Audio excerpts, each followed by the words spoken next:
I cry because I'm scared to die. I live because I'm scared to die. A big hug. Oh, love you. Love this. Yeah, I love it.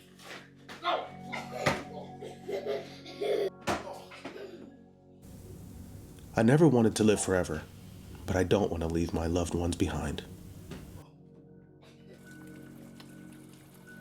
The tiger of death chases, my back exposed, my heart weary, my senses failing, and my mind on loops repeating the same tired song. You take my friends, my family, and my own life, and I cannot avoid you. Hopelessly as it may be, I want to.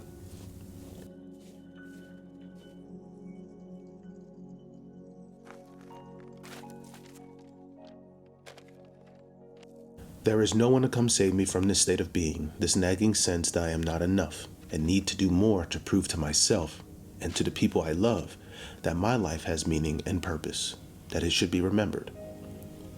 When I look at the bright eyes of my children, I know for certain that this life is beautiful, but I fear that I will fail to realize the promise of a life well lived.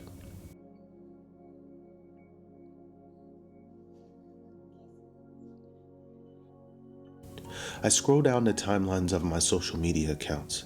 I see the seemingly unreasonable deaths of countless people. Those previously young and sprite fall like giant trees in a forest. Who hears that sound? The faces of children who lost a mother. The faces of mothers who lost their children.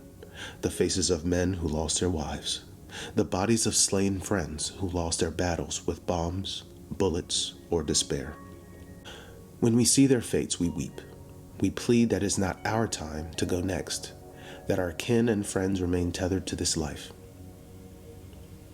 Days may go by where I get distracted by finances, work, family, and food.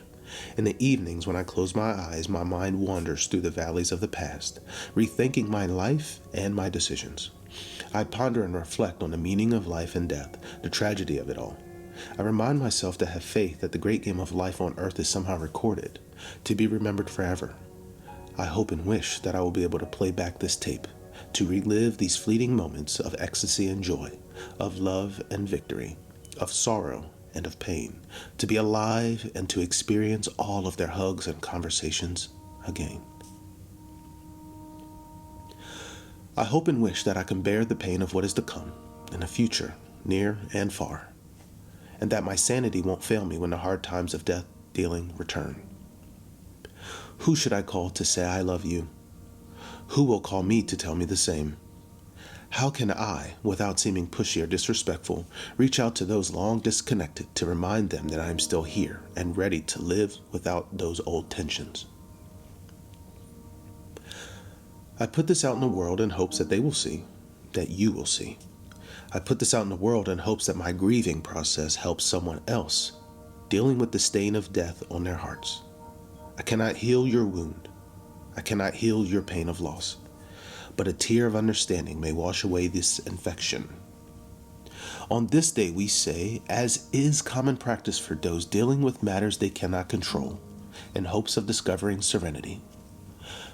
The Most High Creator of all things, ruler and guide of the world, most gracious and most merciful, grant me the serenity to accept the things I cannot change, the courage to change the things I can, and the wisdom to know the difference.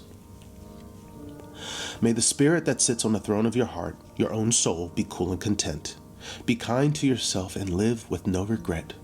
Honor your connections and embrace all who embrace you with clear intent. To love, to be loved, to fight, to be fought, to live and to be lived with, to connect and to be connected to.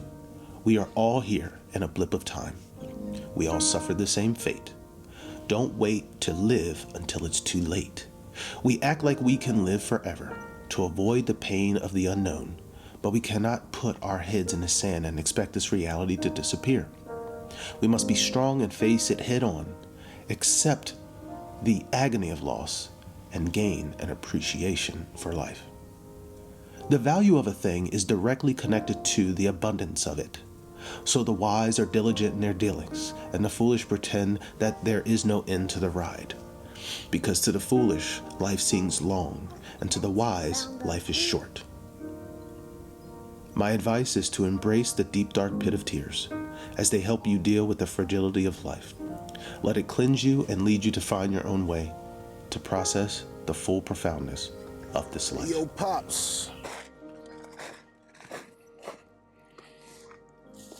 I forgive you, and in turn, I hope you forgive me for anything that I did to wrong you, harm you. I wish you nothing but peace and blessings in the next life, and I hope that you've reached peace in paradise, or that you will reach it on the day of judgment. And I'm grateful that you took the time to have me and all the decisions that went up into having me. And I'm not going to waste my life. From the Most High Creator, we are created, and to the Most High we return, worthy or otherwise. May we all be worthy. Peace and blessings, Dad.